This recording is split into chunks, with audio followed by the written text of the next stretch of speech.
name is Chris Lewnes. I'd like to talk about something I've done recently. That's laying a new roof over an existing roof. I'm going to describe how to lay an asphalt shingle roof over one that is currently in existence.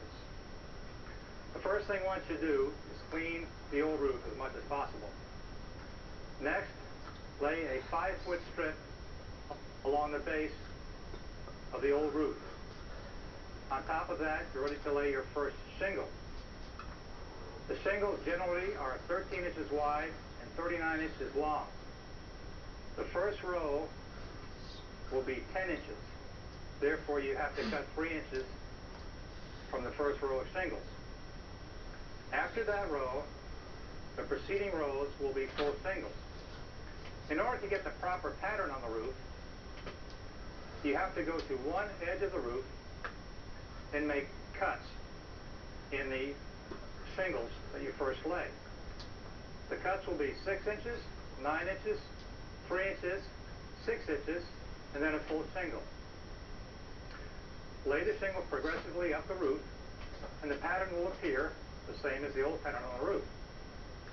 Once you get to the top of the roof with a crown, one should remove the existing crown.